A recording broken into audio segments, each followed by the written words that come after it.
Hollywood, California, and Meltdown Comics, Harmontown is now in session. I am your comptroller, Jeff Davis. Please welcome to the stage the mayor of Harmontown, Mr. Dan Harmon!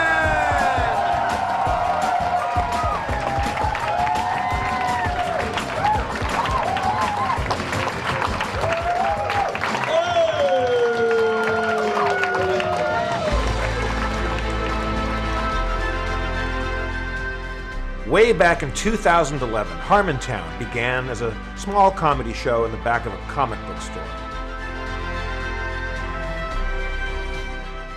We had no idea it would end up running for hundreds of episodes, inspire an award-winning documentary film, or become the podcast that millions of you watched and listened to every week. I'm a dungeon master! That's amazing! So to all of you who made Harmontown so special, we thank you.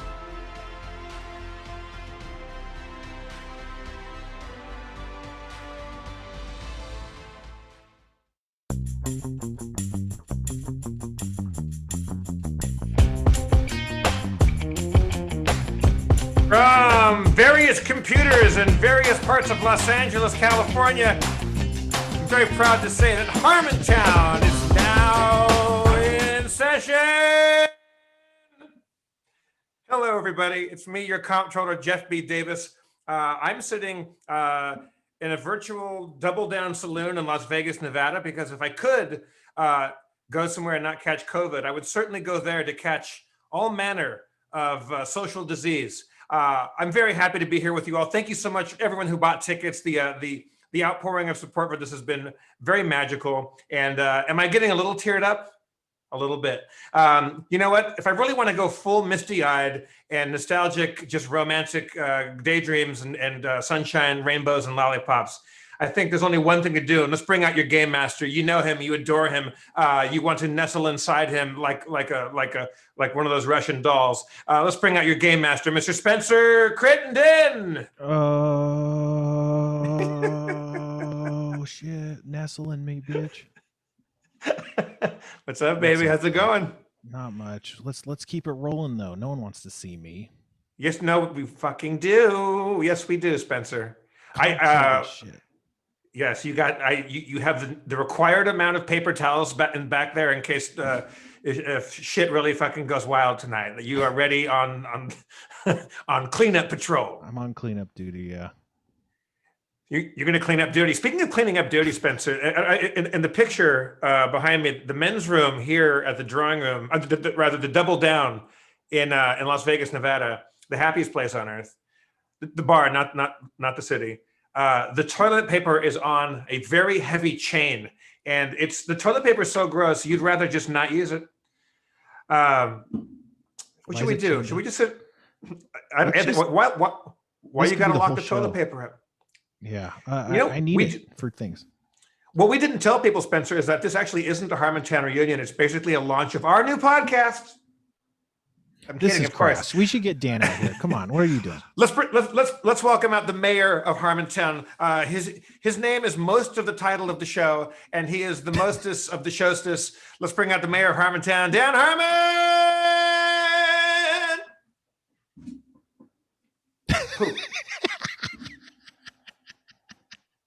Oh shit! No. Oh dear. I'm sorry, Mr. Batman. Somehow you got invited into our Zoom green room. We're looking for Dan Harmon. Oh, sorry. I am the knight, both with an N and a K. It works both ways. I am the knight in both ways. I just found this in my closet here. Oh shit! It's me. It was me the whole time. Why did you have that? Where'd you get that? My new assistant Clara, when she did this closet, she was asking me, "What's your dream closet?" I was like, I want to be like Bruce Wayne when I go into my closet in the morning. Like I want to feel like I'm getting ready, to do important things and stuff. And so, she did a bunch of cool stuff to the closet, but then to kind of, as a flourish, she put a bat cowl up on one of the shelves. And that's a the good first, assistant. that's the first time it's been used. So you're sitting in one of your several walk-in closets, and that's probably a good idea. You get nice audio in there, probably. Yeah, the clothes blocks the stuff. I can heat myself up a little bit if you want, That could be good. lighting wise. Oh, I thought you meant like Yeah, as well. entertainment. I thought you meant like entertainment-wise, like you're gonna heat it up. I can heat it up too that way. I will in a second. There's lights in this closet that they shoot straight down, so when they're on, everything becomes very shadowy. So I hope this is appropriate. You look great. I like the What's- fact that you're sitting in a closet full of clothes, and that you've gone with this Vanguli T-shirt. You just kept it simple, even Yeah. though all of the options are available to you. Well, it's not. Yeah, it's tragically, it's one of the few shirts that fits me comfortably now. Uh-oh. Yeah. Yeah. That's the same with my dress shirts and my suits. I've bought suits and shirts over the years at varying stages of beer belly. So I've gone back to like early 2000s. So I'm breaking out some old classics. None of my pants fit basically. I just have like a rotation of athletic shorts now, and like nothing else that I have as bottom wear fits.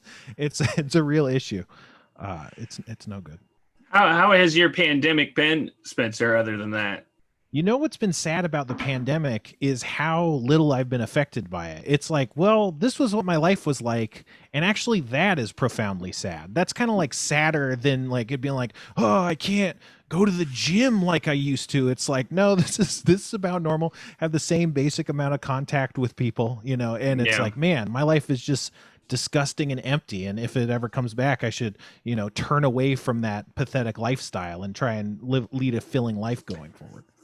Yeah, that hit me for the first half of it, where I was like, "Oh, I'm flourishing. That's really bad." And then I kind of ironically stopped doing a lot of the stuff that I was doing pre-pandemic that would be totally pandemic compatible, like working out on Instagram and stuff like that. Like everything just fell away because I think I just kind of went into a low energy mode or something. But I've been feeling a comeback. I think I just go in cycles and stuff. Yeah. Yeah, well, this is the show, folks. I mean, it's what it always was. It's just people hanging out. It's not really, there's nothing good about it.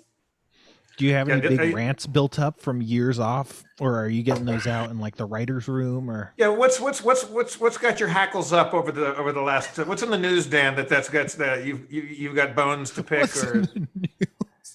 I don't really, no, I don't really have anything. I'm really sorry to tell you that, but that's good news for our guests, because then they don't have to wait through some kind of like supposed monologue. That I had one thought about, like, I don't even think this is gonna track, but I keep joking with Cody, like, what are you gonna do? Leave me? Like during the pandemic, like it's kind of like, and then but it's a very real thing that I keep thinking, like, you got to get out in front of the pandemic ending, because there's gonna be like this. I picture the street will be filled with pandemic suitors.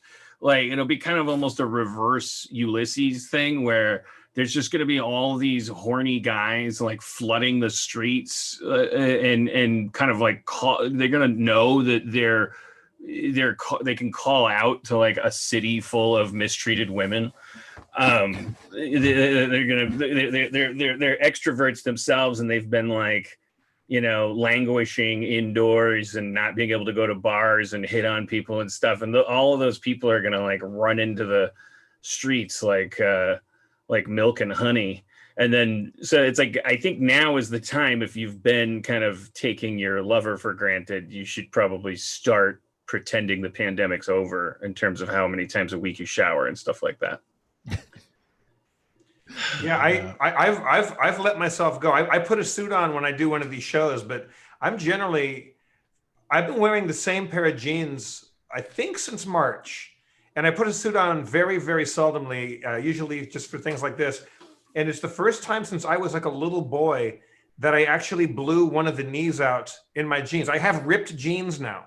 Apparently, I've gone to Scott Baio status during the pandemic, and it's not good. There's two liquor stores in town that I don't even think they're happy to see me anymore. I think they feel bad for me. I walk in and I keep getting more for Net Bronca, and they're like, yeah, it's okay. They're like, oh, a great customer. They're like, you need to fucking go to the gym and maybe, see somebody. I don't go anywhere. I haven't. Yeah, I don't. There's lots of people out there that are just kind of splitting the difference. I guess they're going places and doing stuff. So, I think I was exposed to it very early on because Laura, my ex-girlfriend and very good friend still, we were in Italy together, and we thought that she got really sick, and we thought that she had West Nile fever, not West Nile virus, but West Nile fever. And now looking back on it, because it was, I think, December or January in Italy, which became an instant hotspot for COVID, that her symptoms were absolutely COVID symptoms. And then I was with her the whole time. So I think I was exposed to it and was asymptomatic and didn't really ever have it. So I'm fucking bulletproof. I'm the real Batman here. Of course, Jeff's fucking immune to the coronavirus. Of fucking course. Yeah. I've been out banging elderly people at old folks' homes since about April.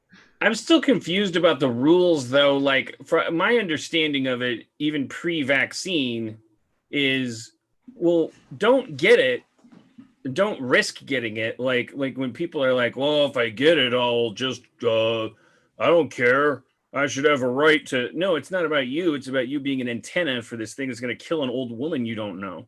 And but my big question is, what's with the vaccine? Like, if you get the vaccine, I still don't understand.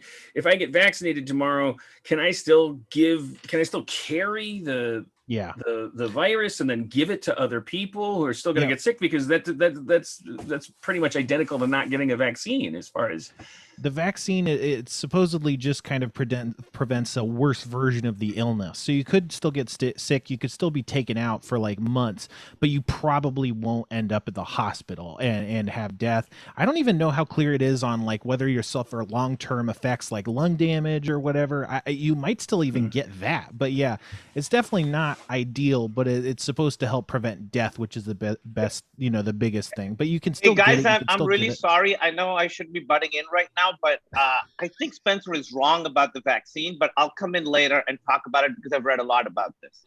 Okay. I'd love to be wrong. I think we should bring. Yeah, I have a couple of things to say about that too. So, but when you guys are ready, keep okay, going. we're just going to finish this segment. We're just going to finish this segment. You guys are doing great. We love you guys. I can wait. I just wanted you to know I can wait. Big fan. Yeah, I mean, I've done what I wanted to say on the show, so I'm out. Later, guys. Oh, shit. Now we lost. He's like a bird on a wire, that fucking guy. Oh, no. Instant production value, and then boom, he's gone. Why don't we bring out some of our guests? Well, I think we should start just in good old fashioned fashion. Let's bring out. How do you introduce Rob Schrab? I think you just say, Rob Schrab is here, everybody. Buckle up your holy shit belts. Oh, shit. Oh, damn. Hello. Rob, you were going to weigh in on the. You're going to weigh in on the science of transmission after having the vaccination? Yes. It's don't do it. I'm just never leaving again. I can't wait for people to try to tell me, hey, we really need you to come into work. Oh, do you?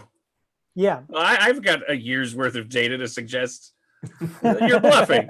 I'm pretty sure you don't need me to come into work. They announced like this week that like snow days are a thing of the past for schools.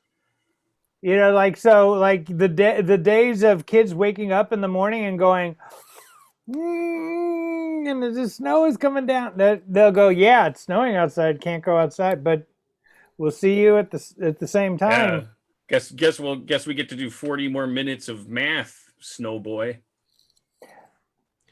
So I grew up in LA. We had smog days. We never had snow days, obviously, and there were days where the smog was so bad that you weren't allowed to leave the classroom because you might I don't know, like get mesothelioma. I don't know what the fuck it was. It was A lot of dragons. A lot of dragons. Should we bring out our extra guests, or should we just make the audience? If we're done with me, sure, yeah. If you've tapped everything you can get out of me in that short amount of time, is that okay? Well, yeah, go bring on the star. I can't believe the Rob Schraub level of restraints that you issued, Rob. Throughout the first minutes of the show, you always had the power to turn on your mic or your video and be doing bits in the background. Dude, I was sitting on my hands. I had a couple openings, and I was like, "Nope, not gonna do it." Did you see my last note in the chat room here? I said, like, Rob, I think you should start doing some bits in the background. I missed that. No, but then you jumped the gun and you already started doing. Or Kumail beat you to the fucking punch because Kumail is, you know, he strikes like a cobra. He's good. He's good. Yeah, he's a good guy. And so Jeff never said that in the chat. That's a lie. I only had one bit prepped, and I just did it, and everybody just fucking gaslit. What was the bit? What was the bit? I didn't see it. This is the bit. You telling me this isn't funny? I gotta hold on.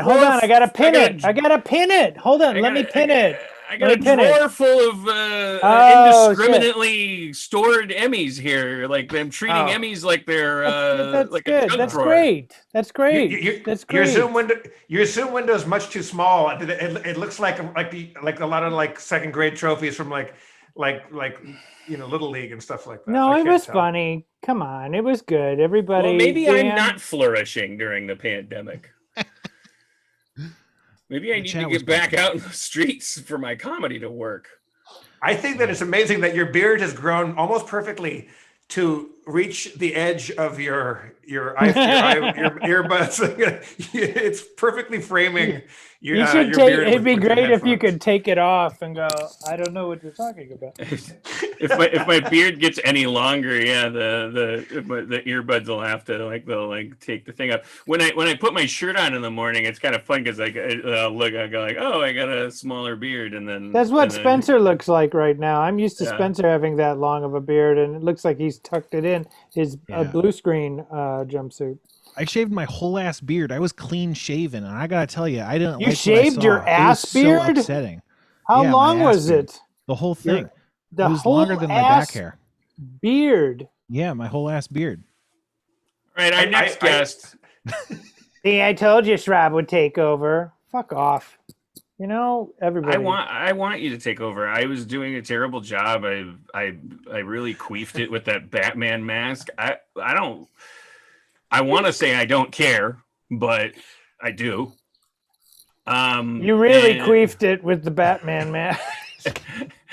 Queef should be stricken from the parlance, right? That's you queefed the bet on the Batman mask. You really queefed it. You queefed the pod. You queefed the Zoom, baby. You really queefed in church on that one, man. Yeah. Whereas you should have been shredding the gnar, you queefed the bed.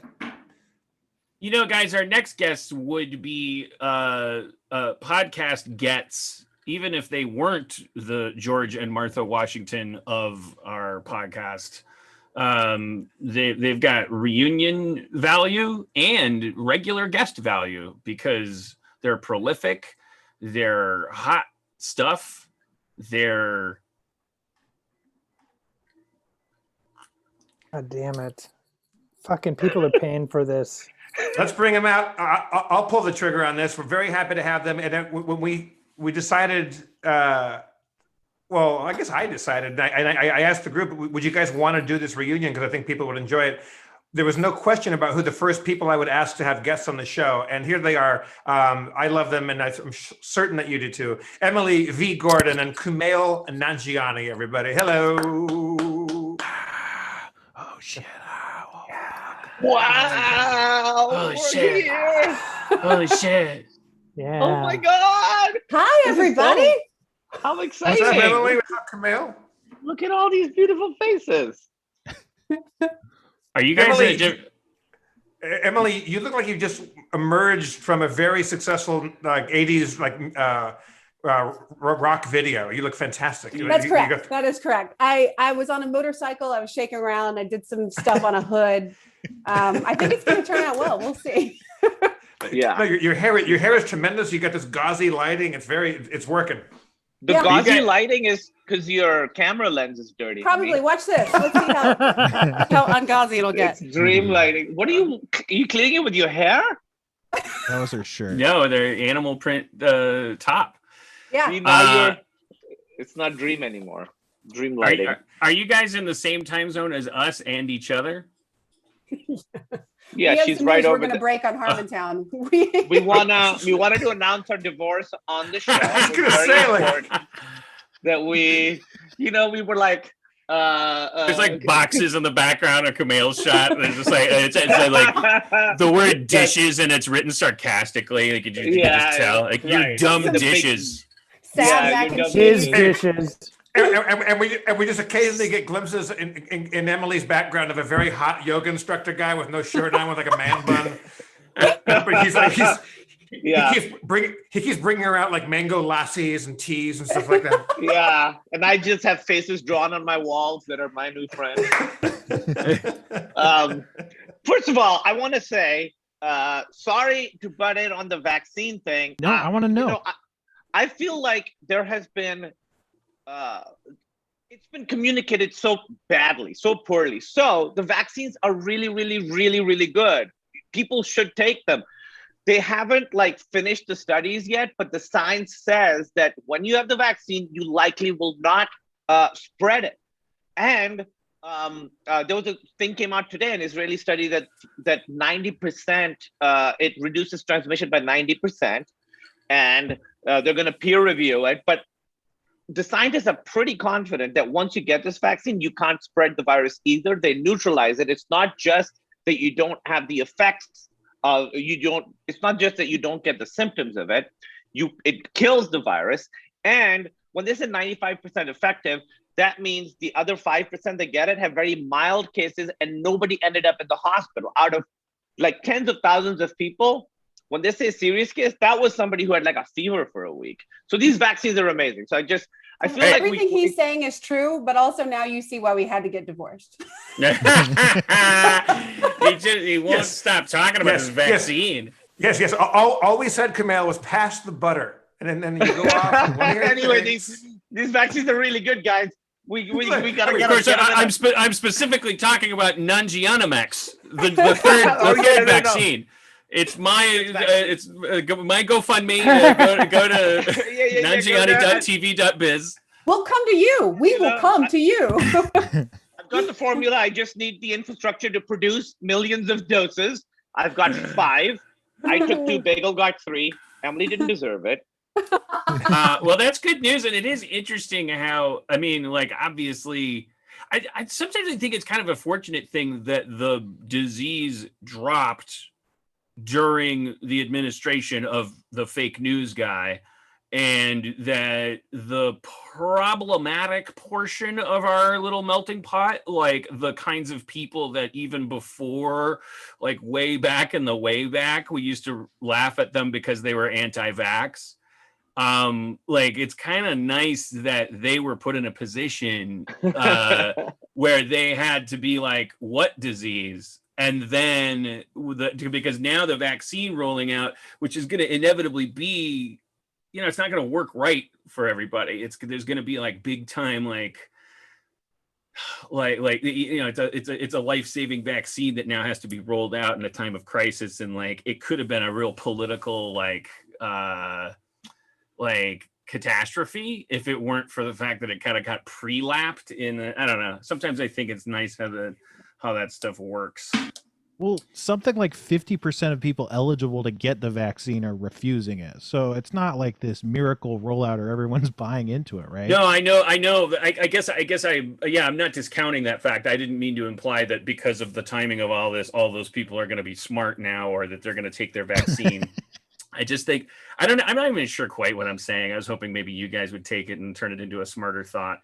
I do Dan- They think should have I- hired a PR firm to like do some sort of like an information campaign about it, which they didn't even I feel like slightly do. there's been not enough. Yeah, I feel optimistic that as more people get it and we don't have side effects and transmission goes down and people see it's effective, that vaccine hesitancy will end. But Emily's right. There should have been more work. Like, hey, these vaccines are really, really good. Instead of when you get the vaccine, you're still gonna have to wear a mask. We've really queefed the bat when it comes to like the PR on this rollout. And the last place you want to queef is the bed. Well, I mean, Where there is are the worse first places. place? Yeah, where do you want to queen? Well, in the Renaissance, they had those special like bird beak shaped things for Mhm. the ladies that were That's like right. they were filled with lilac and other herbs that were supposedly filtering the. That's good. I was going to say hot tub. I think you want to queen in a hot tub. Yeah, it's the perfect crime. There's no victims. It's a victimless crime, honestly. You're just helping the hot tub do what it does. Yes, you're basically like you're giving a fist bump to the Jets. You're like, you keep it going. I like your style. I got you. I got you. Yeah.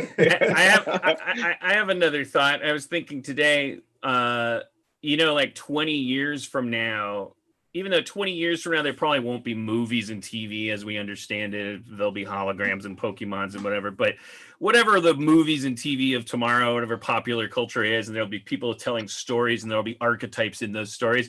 Like an archetype 20 years from now in certain stories will be the canceled actor from the early 21st century. Like there'll be like these characters in like movies where like there'll be like an older character and then there'll be like a kind of like fallen from grace mentor, and the person will be like, who are you? What happened to you? And then the call to adventure at threshold will be somebody going like, that's Olivia Johnson. She got canceled back in the cancellation days. And like it won't it'll be like being, it's like the point won't be that she shouldn't have been or should have been, but the point will be that she didn't get to be who she was or whatever, and that's why she's such a great acting teacher. Like whatever the Roger Rabbit reboot will be, it's like instead of the dip, it'll be like the cancel barrel. The cancel barrel. I mean, Yeah. And they'll But put you that dip shoe the- in. Yeah, That you shoe dip the was top, so sad. you dip the squeaky shoes in the cancel barrel, and then oh fuck, that Well, what prediction did I the- disagree with, but I can live with that. yeah. What is Jesus, that huge- what in the What are you fuck? sipping Soy on? sauce? What the What are you- fuck? Is that Sriracha. sriracha? What the fuck you Yeah. got there, baby? Are you drinking a baby? Is that like close to the camera or is it huge? No, it's my water bottle. Oh, it's giving Okay, you in gentle one day- encouragement. It's giving me gentle encouragement. I don't know if you could see it. It's reverse on mine, but it says Only at remember your goal. That you got a lot of work Keep- to do. I know I'm way behind, but that's because I'm fucking around with you guys. Yes, and the Instead very of- bottom level says urinary tract infection. You can drink I too much haven't- water. No, that's not true. It is. My Yeah, it grandmother is. was hospitalized for drinking too much water. I didn't Yeah, even lady understand. died. She was trying to win a Switch for her kids, and instead she died. Or a Wii, a Nintendo Wii. By the Oh, way, wee. this- That's it. That Remember works that? because when you drink a lot of water, you wee, right? Hello. Okay. Not me, man. I hold it in. Yeah, quarantine's been tough. No, what you don't see on the bottom of the Schraub's giant tub of water is there's a catheter that pumps his urine right back into it, and it's just this cyclical flow. No, that's not true. Keep chugging. Keep chugging. chugging. Follow your goal. Feeling awesome. Yeah, get the feeling awesome. You dude. guys are gonna be so jealous when I finish this. When I finish this water, when I What will get down to these mountains, you guys are gonna be so jealous. Keep talking. I'm gonna finish it before the end of this podcast. Place your bets. Oh my God, I would love for that to happen. Okay, Wow. but Rob, you're not allowed Just to get up for and you, leave man. Schraub, I'll take that bet, but you are not allowed to get up and leave your chair at any time. You have to That's stay correct. in the seat. Oh Agreed. shit, I'm 51, man. This is gonna be awkward. So do you guys open question for the table?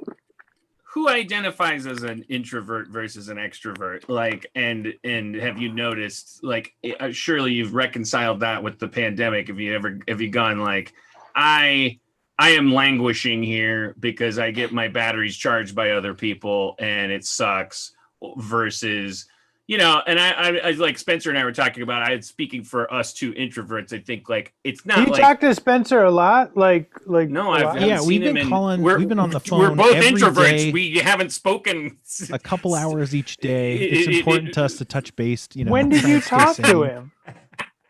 The only reason we're seeing each other now is because the one extrovert here decided we needed to do a reunion show, because he's like a fern planted on in a desert. This fucking guy. Hey, literally your best friend. Okay, so but I'm curious because I don't know if Emily and Kumail, like I wouldn't know between the two of you, like if either of you are, you know, like it wouldn't shock me if you went. Emily's either on the way. right. Emily, what do you say? Maybe for one of you, I'm definitely more of an introvert in that I like doing social stuff, but it makes me very tired. And so similarly to Spencer, my life, and I do most of my work at home. So my life did not change a lot when this started. The only thing that changed was me being like, I guess I should like schedule a lunch with some friends, because I think of everything like The Sims, and I'm like, regular contact. That's how you keep your friends. So you did so you kind of forced yourself to do that, like had like Before, play dates yeah. and stuff. And I knew Oh, I you like, did. Oh, that's something you did before, not before. during the Yeah, quarantine. Okay. no. We And haven't so seen now- anybody. Yeah, we don't see anybody. But Yeah, before I- I would have to like force myself, and I would still enjoy it. But like it would be like it wasn't a thing that my heart was like, I'm yearning for a lunch with a friend. Yeah. But I would always like it when I did it. I It think I'm more never. introverted. I never realized how much of the part of me that would go out was doing it for fear of ostracization, some kind of indirect, like just thinking like, I don't want to be the person that everyone stops inviting to things. I don't want to and it's not a case no of whether fun. or not that's good or bad or healthy or unhealthy, but it's just amazing to take all of that out of the spreadsheet and how much it was like, it didn't make me instantly happy. I don't wake up every day happier than I was. Yeah, a little, probably like 5-10% happier. Like fucking pandemic rules, but just as a baseline, but just like the amount of like just like weight off the shoulders, like it's kind of amazing to me. It was like, and I think that's a healthy thing, because I don't think my extroverted friends, if I had ever told them that was going on in my head, the first thing they would have said is, don't do that to us or yourself. Don't be thinking that stuff. Like we don't want you making calculations about whether you should come join us at a bar, and like you're thinking about whether if you do, your life will this or that. Like, goddamn, we do it because we're extroverts and we have fun. And now, like, if the pandemic has an end to it, like I can now think clearly, I think about like a little more clearly about who I am and what I want, and not burden other people with my bullshit about like what I'm trying to accomplish with them. Can I disagree with you on one thing there? All I said was my feelings. No. You're feelings are saying wrong. that your friends probably are like, no, don't do it for us. I'm not like that. I'm like, whatever math you have to do to like come out and hang out with me, I'm happy with that. Same with Shrab, you know, like I would see Shrab at parties and then he would want to leave early, and I would guilt him into trying to stay because I wanted to hang out with you guys. Because So that's I'm how you sorry roll. Kumail's Captain Party. Yeah, I'll grab some guilt. So, Wait, Kumail, are you an extrovert? Kumail, yeah, if I had to guess, if I had to like wager on this, I would say that you would have tilted slightly toward introversion, because that's most of my comedy friends tend like especially stand-up friends of mine. There's a little bit of an introverted part of you, but are you kind of both sides of that coin? Where do you fall with that? I would say, you know, if you define introvert by where you get energy from, I get energy from being alone or with Emily at home, like watching movies and stuff and hanging out at home. But as Emily said, I do turn into Captain Party. So there were some times when I used to be out where I would be like, really like Emily was like, oh no, Captain Party's out, and then I know I'm gonna be like guilting people into staying longer and that kind of stuff. So it was sort of extremes, right, Emily? Yeah. Yeah, I would say so. But I've at least taken like, I'll take an outdoor walk with a friend every once in a while. You don't see anyone. I see nobody. You got yeah. I'm fully terrified of this thing, and I have not seen anybody. Well, see, really. that's the thing. I'm really scared too. But I think like Dan, I make those calculations too. But I think that they're like, I do it because I know it's beneficial to me. Like I'm not thinking like, oh, I should see friends because I don't want them to like think I'm not around. I do it because I'm like, I know I'm going to feel better if I like hang out with someone I like. I know I'm going to, and this is in the before times and now. I know I'm going to feel better if I like have a social interaction with someone, but I'll be damned if I'm like really tired and don't really feel like doing it. But I don't do the calculation that like, it doesn't feel sciencey to me or like manipulative. It just feels like, oh, I know I'm going to like this, but I'm not going to like it up until I get there. Yeah, I mean, we have the luxury of following our bliss, and it actually intersects with like doing the right thing during a pandemic. I want to take this time to put some medals on some chests of some people that are not in that category. My fiance could, she is a, on that whatever Enneagram test or whatever, where you get all your letters and stuff. She's a campaigner. I don't know if she's she recharges with me. We hang out in bed. We do all these things, but she definitely she gets her energy charged by other people. And she and her friend Anna Kendrick, who like both of them, same boat, where they're like, they probably don't even know who they are when they're not like hanging out with people, and they regularly get tested because they have a regular hangout, and then sometimes like one of them, like their test doesn't come back because there's a windstorm or something and whatever, and they're so committed to it. That's actual sacrifice. They're like following their bliss and going like, well, we should hang out. But I'll, as soon as I'm put up to, as soon as there's any test of my will, I'll probably falter. I like had my friends over for election night, and like, I stopped giving a fuck if I was like, I was wearing a mask when they came to the door, and I had put bowls of chips 6 feet apart. And then it's like, by the end of the night, we're just hanging out. And like, because I'm following my bliss really, and it's easy to follow during a pandemic. And there are people out there who are like, this fucking sucks, but I'm really going to do the right thing for other people. And I'm really impressed by them. So Yeah, wait, is following your bliss being introverted and being okay with it, or is following your bliss being like, fuck the pandemic, put those chips together? I'm following my bliss is like I'm like lazy. I'm like I can, following my bliss will be like, I was excited to set up for election night. I was like, Dino and Jeff are gonna come over, and I'm gonna it's like designing a spaceship. I'm gonna put the chips over here, and everybody will be able to not touch each other, and the cups will be disposable, and all these things. But that's because Was that's there what's fun only for me. like there was only like you only had like 2 other chairs? Shit. Like when you invited Dino, Dan's new and house is Jeff? pretty small. I don't know how many people he could fit. Dan's Yeah. place is cozy. I would call it cozy. Yeah, cozy. Yeah, I've been there. It's seems Shrab, like you would never have left the house had you been asked. You Yeah. probably were asked. Yeah. it's probably true. See, I feel like some of my friends who are introverts that feel guilted into being social because they feel like that's a thing that you have to do to not be ostracized or Forgotten? eliminated.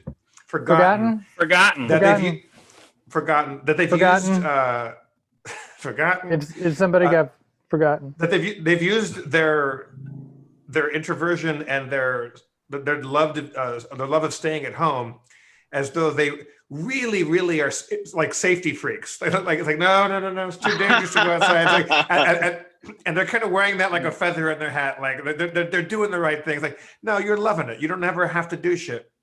Yeah, that's what Yeah. I try. Yeah, I try to police myself internally of like, I try to like go, are you doing anything difficult? And that's what I like when early on when I would see people on Twitter like questioning the quarantine and all that stuff, like my initial reaction would be like, you fucking dick, like how dare you, that's the problem with this, blah blah blah.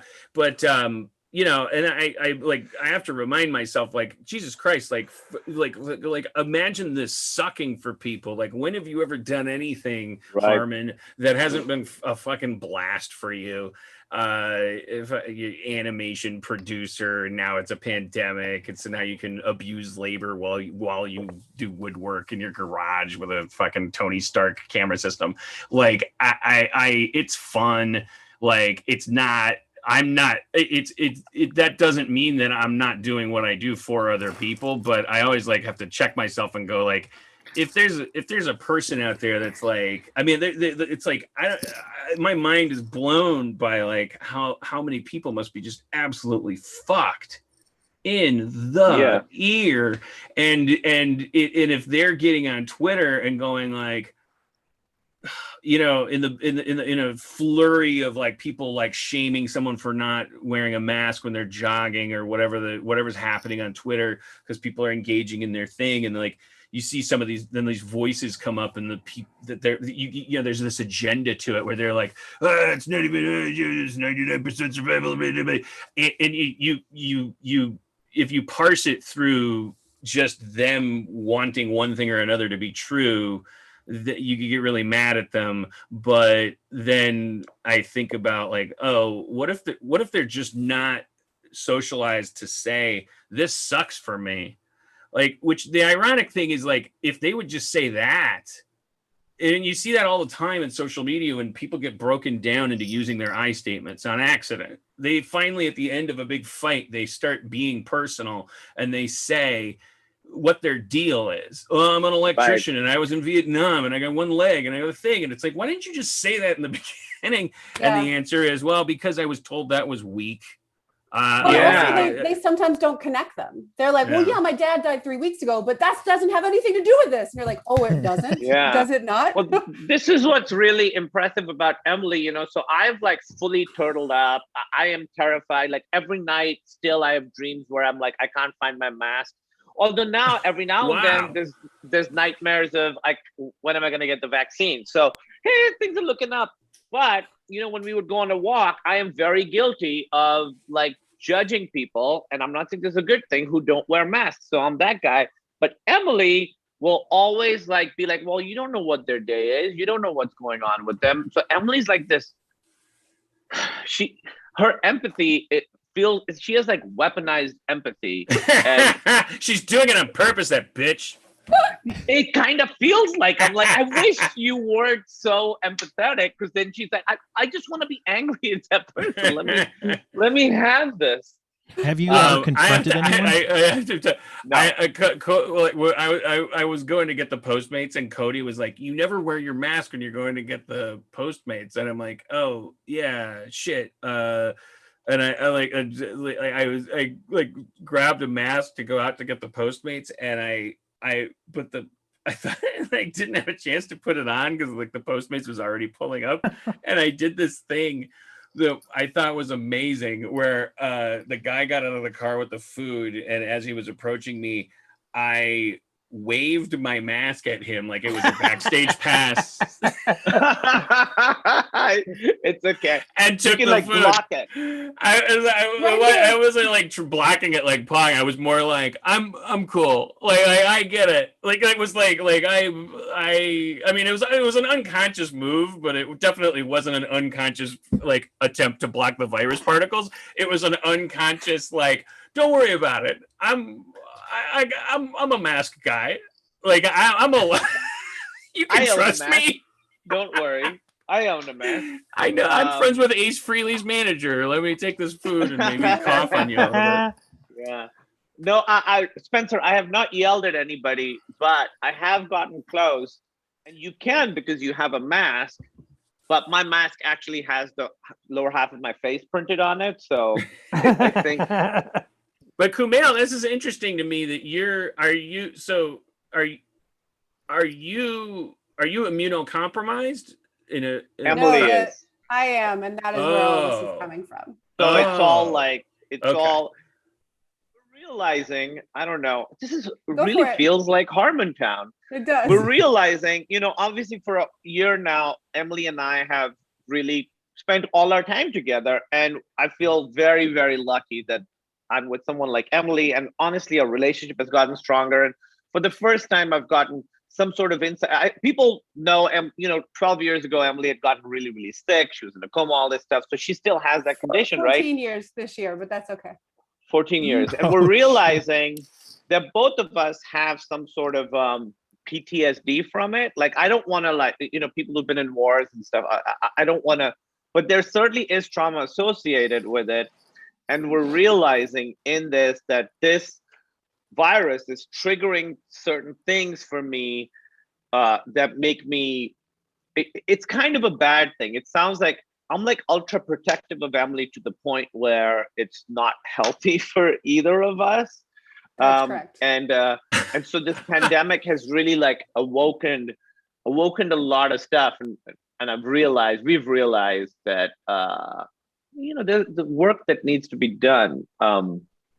Yeah, yeah. I mean, that's Cody is the Kumail in this relationship, because I'm immunocompromised. I don't have the.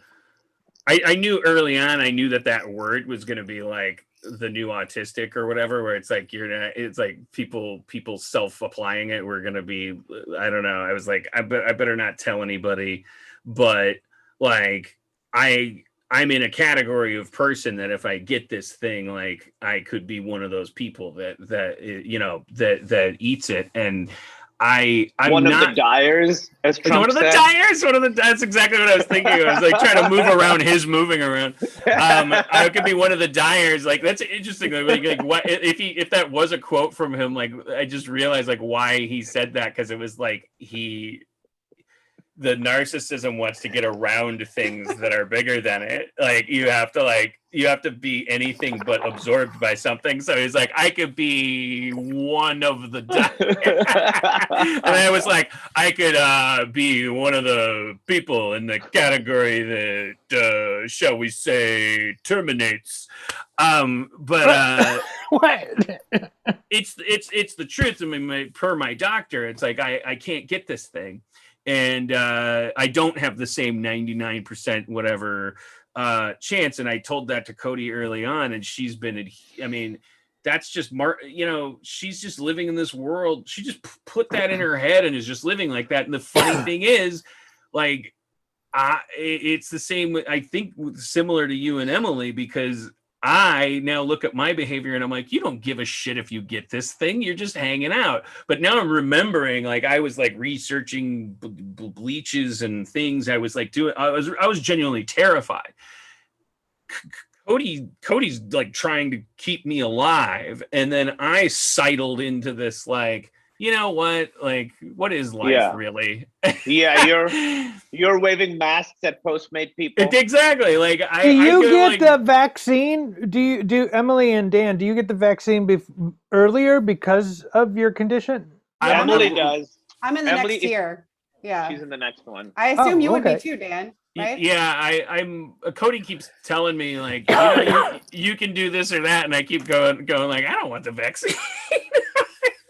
I just why don't you want? Because I keep thinking like I'm not going anywhere anyway. The bar's not open down the street. Fucking Kumail left. He's so disgusted with my behavior. I'm sorry, I turned the light on. That's much better. I truly, it's so selfish. Like, I just realized like I should be getting the vaccine for fucking Cody so she can relax. Yeah. Wait, so Dan, you're not getting the vaccine because if you got the vaccine, people would have to say, Dan, you have to come into work. Well, not really. It's more because honestly, a little part of me is like, I don't want to go stand in line with a bunch of people that probably have COVID. Another part of it is like, I'm glad Kumail was a guest tonight and could fill us in on the fucking, like, actually just across the board vaccine is like, I was looking at the vaccine as being this confusing thing that was like, I thought it was for baby boomers to like keep them from literally dying, and that was basically it. It was like a plug at the end of the herd immunity No, it's for everybody. I don't know. I mean, under a certain age, like for teenagers and kids, I don't know. I don't know for people who are pregnant or anything like that. But these vaccines are above and beyond what we had hoped for. We had hoped for 70% efficacy. These are 95%. And 95% doesn't mean that 5% of people get it. What it means is go ahead, Emily's Tony, go ahead. This is good. divorce me again. Yeah. I'll just say that. Okay, so 95% efficacy doesn't mean that 5% people are open. What happens is if people are just they're part of the study, so half people get the vaccine, half people don't. The people who don't get the vaccine, 20% of them get COVID. So then that's the baseline. So 95% means it's not 95% of 100, it's 95% of 20%. So the number of people who get it isn't 5%, it's much smaller than that. It's like 1%. I think Emily and Kumail, I mean, I don't want to be like a dick, but I'm just saying, if one of you does get it, we got a sequel to Big Sick. We got Big Sick 2, and that's going to be fucking, you guys are easy street after Really I think that's what Kumail's worried Hey, about. I Jeff. think that's the word. concern. Jeff, don't take this the wrong way, but go fuck yourself. Well, hopefully we'll win that Oscar if we get another That's coma. my- All I gotta do is get another that's coma. my nightmare now. That's great. I'll add that to that. I've given Kumail a new nightmare. Now, for me, If Emily does I'm go an into extra- another coma, Kumail, you could play Best Fiends. That's Friends Without an R. Best Fiends. It's a new game. Sorry, I hear they have thousands of levels. I've been Yes. addicted ever They're since I always started. adding more. I'm telling you, Trisha in marketing has been playing it, and she loves taking care of her little worm baby. I've I been don't know if playing I'm it gonna with my make it, kids, Jeff. and it's easy enough for them to understand. They're loving it more than I am. Is this Rob, you only, cannot okay? Rob, you may not leave the seats until that I'm jug feeling, is finished. I'm You gotta feeling, finish the I'm jug. feeling it coming. Nope. I'm gonna That's start when really- I start doing the. Okay, next Impressive, topic. Rob. So I finally started. I used Warby Parker because there's a pandemic and I needed new glasses. So I got I need a far prescription and a close prescription. So Same. a pair of glasses came and I put them on, and everything in the distance was blurry, and then everything up close was clear. So I labeled them. Well, it says Red. close. I labeled them Yeah. close, and then I realized, what are you doing? Because I don't know. Like, are you No, gonna that's, label it? I don't have the words on it, but I label mine because you can't see them. So then, and Warby Parker, like they don't come all at the same time if you need multiples. And then the next ones came, and I put them on, and everything was blurry. And then I put my hand in front of my face, and it was clear. And I had already lost these somewhere, and I was like, wait a minute, the other ones are the far ones. That's crazy that I labeled them close, and oh my god, I gotta find those and blah blah blah. And then I finally found them, and then I put them on. They're the same prescription. Warby Parker sent the same prescription for both things. Warby Parker. So I said to my Oh, assistant, shit. I said, Claire, they sent two closes. And she texted me back and said they admitted their mistake. They looked at their records. They said yeah, sorry, we sent you the same ones, but their records show them as sending you two of the far ones. I just thought it was really funny. Sorry, this is what you get, Pandemic Harmontown. They're like, oh, sorry, we fucked up. We sent you two of the far ones. No, you sent me none of the far ones, Warby Parker, you bastards. This Well, the way episode of Harmontown brought to you by Warby Parker. Thanks, Warby Parker. Well, that's what it reminded me of. I did the best. I wrote Best Fiends down. That was a bit. I was like, people will like that. That'll go. And then that Oh, yeah. reminded me of Warby Parker. And you guys know I love cereal, but I'm getting up in the years and I can't handle that sweet stuff. That's why I love Magic Spoon. You know, they only have 2 net carbs and no grams of sugar, but it tastes just like the cereal I knew and loved growing up in childhood. They now have 6 flavors. They have fruity, blueberry, cocoa, frosted, and now they have these new flavors, cinnamon and peanut butter. I like the peanut butter. You know, they actually ran out of peanut butter, but now it's back in print. They print cereal now. Use my By the promo way, code. 3D That printed happens. with nutrient paste. Spencer, that is my Wait. favorite flavor of Magic Spoon. This is Peanut butter this is is so cra- good. Is this a real this sponsorship, real? or are you doing? They have I fruity wish. and blueberry. Yeah. Yeah, Now, that's They right. have That's right. fruity and blueberry. So they Kumail, went. Kumail, I think Spencer's trying to do a backdoor sponsorship here by being so good at doing a unsolicited ad that he's going to get free There- Magic Spoon. We love Magic Spoon, by the way, and we're very aware that they ran out of peanut butter. It was a crisis in this house. Yeah, I haven't the tried only it, problem but is the that- peanut that butter is the Ma- most Ma- exciting to me. Magic Spoon's early funding was all built on Nazi gold, so you got to take the good with the bad on that one. I Great- don't believe great that. flavors? If Magic Spoon's listening. Not Nazi gold? I don't know.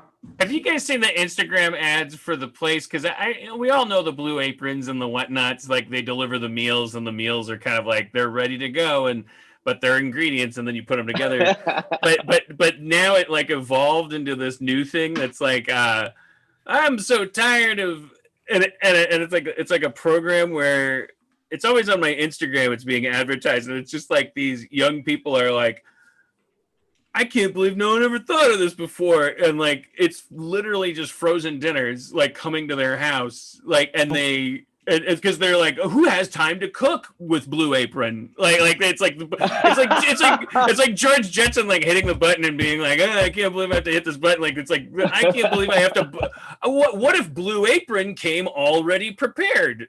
And it was just frozen, and you could put it in your freezer. And they're advertising all of the merits of like, imagine if they were already, and you could just put them in your freezer, and then you pull them out when you need them. Also, what if it wasn't even frozen and it tasted exactly like Chipotle? I always Fucking want to comment, but simplify. I'm like, I don't want to. I'm 48 years old. I don't want to be some asshole that's like, well, you mean, in other words, TV dinner? Because I know Well, if there's you gotta say be it more like to that, they're gonna. I mean, you can't. You gotta be nice. I've been Getting up in commenting their on ads face. more than ever before, and in the pandemic, I'm just like coming up with witty retorts and fun little jokes in the Facebook comments of ads. It's great. I will say, as a guy who, as you know, is like guerrilla tweeting with a anonymous Twitter account that has 100 followers, like the thing that, first of all, like the joy that I never even remembered of like 2 likes, 3 followers, like I'm like, oh my god, no wonder this world is fucked. Like if you have 100 followers on Twitter and you're nobody, like you're fucking obsessed, like you get sucked in. The biggest, hugest burst of hearts that I got on Twitter was me saying some dumbass snarky thing in response to a fucking ad. It's a great And how way many likes to, was that? it was like 50 or something, and my mind exploded. Like Shit's going viral. well, it was more like my brand's taken off. I could be somebody one day. Like, yeah, you could be canceled by QAnon because you're a pedophile. Like, it's like it's funny to like. I'm Yeah. prestiging with Twitter. Like, I'm playing like level That's 0, very and I'm funny. like, yeah. I don't want the rocket launcher. I want to experience like actual Twitter where I can just like call a hillbilly, and I have no fucking worry about it. I'm just like, Gotta shut be- up, you dumb fuck. Hey, Dan, And Dan, Yeah, Why don't you think- tell us Dan, all Dan- the name of that handle? Can you tell us all? Yeah. no, That's no, TMZ. I think Rob is struggling. I think Rob needs to hit the head. No, Rob, no, you're good, no. baby. You can make it. You can make You make it. How You much gotta time do we su- have You gotta left? use. About an You got to hour. follow your goals. You got to About an We're almost hour? there. Well, What am if I we're going supposed 2 to hours, eat? then yeah, we don't have to keep going. I mean, I don't know how long it's supposed to be. Also, But, you have like a virtual background. You could just take us into the bathroom, I guess. Yeah. It's not You wouldn't virtual. This You're is the- a practical. You're the guy who has the story about how peeing in your pants liberated you. You This just is true. pee. Just It used pee to be right a there. liberation. Now it's just every day. Yeah, now it's like Now it's gravity. Yeah. How far So- the eyesight thing is so fucked, man. Like It's the worst. It really is the worst. I hate it. Okay, I gotta read a tape measure. Okay, now I can read the tape measure. Oh, but I can't. I don't know where Yeah. I'm going. I might, and The then, but I gotta. And then you Isn't that lose. what Then you bifocals lose are? a pair. What But are I tried those, and that's like It seems crazy to have to read like this and then look at things like this. I tried it, and I don't dig It- it. Dan, did you go to an it's a- Did you go to an optometrist? Do you have like a new prescription? Yeah. Yeah. I did go. That's the one. I left the house for that. That's since election night. That was my one thing. Emily's It's a- got one coming up, and it's been It's been a topic. controversial. My eyes are fucked though. I can tell they're bad. Like I'm just like, oh, constant headache. Probably need to get those eyes checked. Yeah. We've but really yeah. she's made an appointment, and I've been a tyrant and made her reschedule it, and then now it's happening next week, and I just remembered that, and Big Sick 2 is going to be a big hit. Do Wait, you what guys, is- I'm sorry. No, What I'm is the joking. implication there, love? Don't go to the optometrist. you guys know Randall Park, right? The Yeah. See, He's awesome. you know he has a, and I don't want to. I'm gonna leave out details so that he doesn't end up, his personal life doesn't end up getting affected by this. But I think it's like he has a twin brother that works at a optometry place. Are you sure they're twins? Are you sure? Are He you sure said they're they were twins. Yeah, Okay. Because- You think he because- just has a second job? Is that what you mean, Rob? because the joke was that like he was like he was working at this place, and then he was like, and I was like, God damn, this dude looks and sounds like Randall Park. Oh, you And just randomly saw him. yeah. That's who you were. Oh my god. and then he was like, "Are you Dan Harmon?" And I was like, "Wait a minute, what the fuck is going on?" and it was like, "I think you know my brother," and it was like, "Wait a minute." He's like, "It's my twin brother," and I blurted out, I was like, "I thought I was racist," and he was like, "You're not racist." I go to the same optometrist, and he tells me that story every time I go in about how Dan Harmon was so relieved he wasn't racist. I thought that was, but to me, that's like a funny thing that you couldn't even write that. It was because we were like, I remember it as us like leaping up and down, like like as if one of us won the lottery. Yay! And him and me going like, I thought I was racist. And he's like, you're not racist, and it was like funny. That's I gotta went- be strange now that he's on WandaVision and like everybody in the world is watching it, and they're just like, "Are you researching for a role? What's going on?" Sorry, Rob. What were you saying? No, I was going to say something stupid, but it has to do with eyesight. I was, when I went there the last time, Dan, did you do this? Not the last time, but like a couple times ago. They put these drops in your eyes, and I was like, what's that for? Well, that'll make you not blink for like an hour. And I'm like, so for an hour, you're like, yeah, okay, all right. And I go home like that. Do you want tacos? Well, because they take Sure. some kind of thing and they're like pushing it up against your eye, right? Because they want to like. Yeah. They Yeah, they don't- tacos. It makes you not want to blink or not be able to blink. Not be able to blink. So your You eyes can are like blink. this, and you're like, hey, Not true, Rob. This you is can blink with amazing. that stuff. yeah, I'm kind of tired. I think I'll go to bed. It's just crazy This, to me that we have reading these this book is making me balls. sleepy. We have these balls of gelatin in our skulls, and they're melting Not me. from birth until death, and like because they're melting, they're becoming less than perfectly spherical. And we go to these people, and they like go, "All right, what is that? Does that look better than that? Does that look better than that?"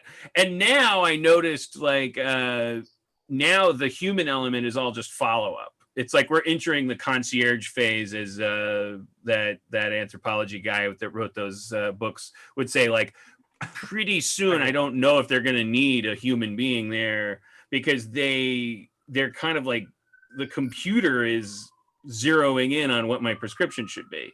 I don't even know how the fuck that's possible, but that's what's happening. And because the guy that was there, like running through the lenses, was like, and I'll just make sure now. It was like he's working.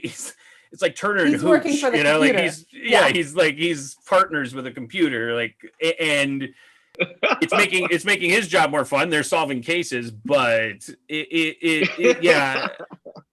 But the weirdest thing about it is that then he said to me, like, well, good news, yeah, your prescription could use a little tweaking. Yes, your vision is deteriorating. It's deteriorating the amount that it's supposed to in this amount of time. And given your age and all these other statistics, like it'll plateau at a certain point. But like they just them knowing it's like your eyes are like ice cubes, like or like ice sculptures at a party, and they're just sort of like, yeah, the tips of the wings on the swan are like they should be pretty much flippers by now, but you know. The wedding reception's already started. It's like no one cares. Like your eyes are just melting in your head. It depreciates as soon as you drive it off the lot. The Yeah. blue book value is There is no. You can sell this to anybody for sure. No, Not and turn a profit. no, I thought I was- not in this economy.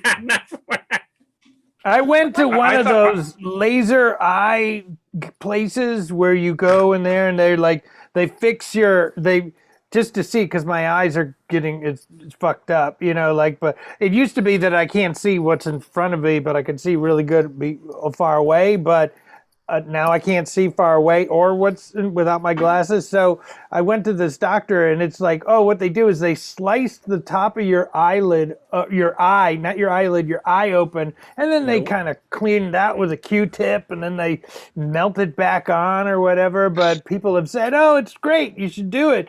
I go in there and the guy's like, yeah, your eyes are like, it's we could do like one far away. And then the other would be for close-up. So you would be like doing this all the time. And I was like, that doesn't seem like a real, a good use of my time. And I got the fuck out of there. So you'd have like a book reading eye and then Yeah, I'd be like right now, driving I'd be eye? like, hey guys, what's up? Actually, I like this for you. I think this is a good book. Hey, it's working. It makes you Hey, Tucci-esque. You've got a Hey. slight Tucci-esque feel about you now. Yes, I loved you on Searching for Italy. Yeah, exactly. The new CNN show. You're fantastic. I used to not Isn't that why the iconic pirate eye patch thing was not because they had lost an eye in battle, but because if you keep one eye in darkness and you use that eye when you're above deck, but if you have to go below deck for any reason where it's dark, you use that eye and you have perfect vision with that eye. Jeff, you know the most interesting, useless shit. Always. that's the same thing with like, It's called, they cut off it's called like one Mythbusters, leg. Camille. It's called Mythbusters. They give one leg a peg, and then Yeah. and then the other one is like normal. So when they have to run, Well, it's because You gotta- it turns out like if you're making people walk the plank and you have a peg leg, it's a lot easier to get them to walk the plank because they're like, Because you poke Just them with the poke 'em. peg. Just poke them. Also, yeah. And that's the reason why they only have one parrot. They only wear one parrot on one shoulder, and that's so the other shoulder never needs crackers. I forget what the actual reason was, but with pirates, there was always a reason. Always a reason. Everything was efficient, very efficient. Pirates actually always had a parrot on each shoulder. Their skeletons, when we dig them up, it appears as though they only had one because people die on their side. People die on their side. The upper parrot is exposed to oxidation. No, Dan, that theory has been debunked. The reason why Okay, all right, wore sorry. one- Oh the shit, reason- Schraub tried to trick us with a Stanley Tucci. Oh, no. He has reached He's taking a Tucci form. piss. He's He's got oldest trick in the trick in the book.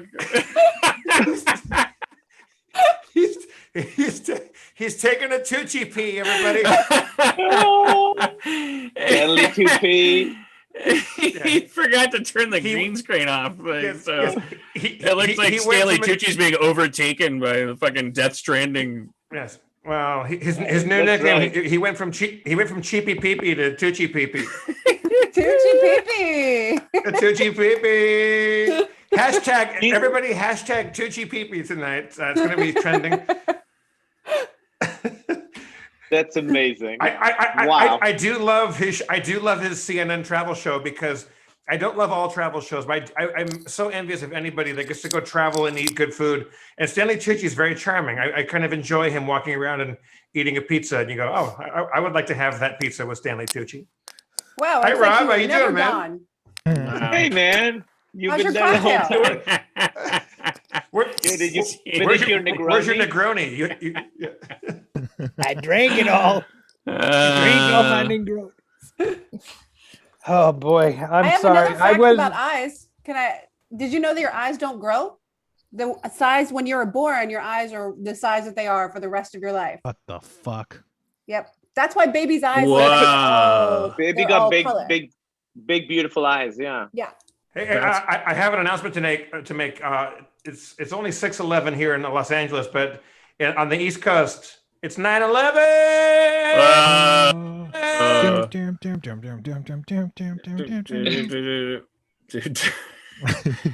Y'all ready for this? I'm The planes distracted by crash into the buildings. I'm distracted by a bit. I'm bailing on the bit. It's disrespectful to the audience. I got distracted because I was like, oh man, if I put an image of Randy Quaid up and then I Yeah. I can do a callback where I slip out and put up a Randy Quaid. I'm not gonna do it because it was could be taking fun. me away from the shape of show. Yeah, Something I we don't pride think- ourselves on here. I didn't get a single bit of love for Laura sending. I commissioned this after Kumail and Emily had talked about him being Captain Party. I was doing this for a long time. I got nothing. I gave you Nothing a thumbs at all. up. Didn't know what else. I thought okay, it said well. Captain Party. And what did you Can think we that try meant, my Rob? bit What again? did you Maybe think? if we're all petitioning each other for fucking bit. Well, what's in there? What is in there? I don't know. I can't get it closed. I gotta get a new drawer. It's fucking. You gotta throw some of Really? that out. Clanking those together. Clank, clank, clank. Went the trolley, ding, ding, ding. Went the bell. Who the fuck is Hugh Jackman? What the fuck? He's just throwing them in there. Wow.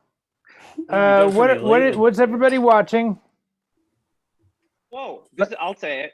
We got really into. Do you know musicals, Jeff? I feel like you would know them. We've gotten really into Gene Kelly. We've never seen Singing in the Rain, and it's life-changingly good. Okay, Kumail, let me pause you there for a moment. I've seen Singing in the Rain 1,000 times. I watched it 2 nights ago because TCM had it on again. It's so good. It's so good. Right before you asked that, I just referenced Judy Garland from Meet Me in St. Louis, and I don't think anybody, maybe Emily knew what that was. Clank, clank, clank with the trolley. Yes, yes. Yeah. So do I know musicals? Yes. I'm gay, but I'm straight, but I make no case for it. So what should we watch? We've seen so far. What are the best ones? We've seen Okay, well, Brigadoon. you started off with. Okay, what else? The On the Town. I was gonna be like, what's the one where they're out on the town? That I remember. On the Town is not my favorite one of that kind. Anchors Away. Have you seen that one? No, that's one that has Jerry in it, right? The little cartoon mouse. Yeah, because Gene Kelly dances with Jerry the Mouse, and that's Gene and Frank, and I'm blanking on the other characters. That one's a good one. Oh, the bit is Also, happening, guys. There's a bit happening. Have you seen Cabaret? No. We really want to see Cabaret. Start with Start with Cabaret. It is absolutely a freak out. There's Nazis, there's lesbians, there's menage a trois. I about a year and a half ago took acid by myself. By the way, a lot of musicals have Nazis in them for some reason. But sorry. For some reason. Springtime for Hitler and Germany. You took acid. I took a small dose of acid on my own because somebody had given me some acid, and I've only ever done acid in small quantities. I've never gone on a huge trip. I won't say I recommend it because I don't want to push, drug use on the children, as I know a lot of our viewers are youngins. However, if you have the opportunity, do a little acid and watch Cabaret. It's a fucking freak out. I had to hit pause after the opening number. I'm like, this movie lives inside my brain for the rest of my life. It's very, very good. I want that. We tried watching one last night that Rob mentioned a lot. called All That Jazz, and it's a movie written yeah. and directed by Bob Fosse about the life of Bob Fosse, and the whole movie is about women trying to fuck him, and his biggest Constantly. problem is all women want to do is fuck him. And he When wrote he's and a directed kid, it. when he's an adult, doesn't matter. That's right. Women want to Yeah. fuck him. I was going to recommend that as an anti-musical, and that's a real goodie. And Roy Scheider is tremendous in it. And there's more drug use in that than most Yeah. movies have. And also, if you want to go also on a weird anti-musical trip, Pennies from Heaven with Steve Martin, Bernadette Peters, and Christopher Walken does a tap routine striptease that is worth watching. What is an it's a very dark. anti-musical? It's like it's not supposed to be. Musicals are supposed to be uplifting and upbeat, and everybody wins. I see. These are depressing, where everybody is like basically we're all decaying, all dying. Pennies from Heaven takes place. I'm going to save that for post-vaccine. The Fosse Vernon miniseries with Sam Rockwell is really good. I mean, like if you were into like All That Jazz or like Cabaret or anything like that, he shows like the making of it, and they're really it's really great. It's really cool. In Anchors Away, there is a scene that I've watched a million times. Gene Kelly dances with a peasant Mexican girl in Olvera Street, and he thinks that he's lost his girl to Frank Sinatra. He doesn't know that it's not the case. He thinks he's losing the girl to his friend, and he's like, you know what? Good for him. And he's heartbroken, and he sees a little peasant girl, played not by a Mexican girl. It's actually a little white girl in dark makeup. But they do a dance where he says, you know what? I can't have her, so I'll dance with this child. That song makes me cry. That number makes me cry every time. It's just good. Okay, that's next then. Yeah. That's what, And also, we've all anything with Fred and Ginger musicals are always good. Like, yeah, get up on those. Get up on those. we Swing time, hi hat. we watched Viva Las Vegas. I don't know if that's a musical, but that was a ton of fun. I don't know that. It's Elvis. Elvis and Margaret. Viva Las Vegas. That movie's fucking weird. Yeah, That movie it ends is. with a car crash where at least 4 people are murdered, and then Viva! They just start singing, and it's like, no, there's the race ended Bodies. with absolute bloodbath. Oh, there is. He's And- a car racer. And Aunt Margaret is in short shorts and pantyhose, and Elvis, I think, is too. It's pretty hot. I And, I gotta correct you there. She's not wearing short shorts. She's just wearing pantyhose as fucking pants. That's right. This black opaque number. Yeah. Yeah. She's just hanging out in a sweater and Yeah. pantyhose. She had to get on And- set. They had a skirt, but she was like, I gotta go. It's starting. And then she has like crazy dancing style and like yeah, she's just like on fire. Yeah, hot. like those movies are like I mean, well, that movie anyway. Maybe it's not true of all. I mean, I haven't seen Clambake, but I like. I mean, do the clam, do the clam. It's interesting. 'cause Grab some of your these barefoot baby by movies the are hand. like garbage, but like how many other elements other than the things that make a movie garbage, if they're all slid up to 10, can the movie be good? Like I've always had that affection for Xanadu because I'm like everything about Xanadu, like it seems determined to make this movie bad. Like it doesn't have all these fundamental things that a movie's supposed to have, but then it has all of these. Like it's just like all these other dials have been turned up to 10. It's yeah. I like That's exactly what Viva Las Vegas is. You're like, this is not a good movie, but I'm having a blast watching it. 'cause Viva Las Vegas reminds me a lot of Xanadu because I wouldn't doubt that there was like a lot of influence there because there's the montage that represents Anne Margaret and Elvis falling in love.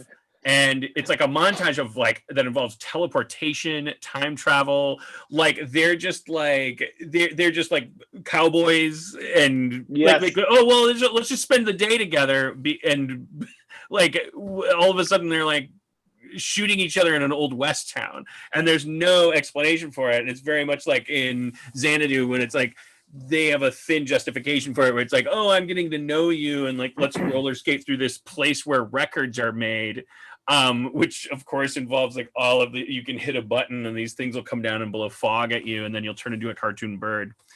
It just goes to show you it doesn't fucking matter the kind of in and out of like we don't hold, well, wait a minute, why are they falling in love? Like movies that movies that hold themselves to an internal logic only insult us by trying to make it about their playlists on Spotify.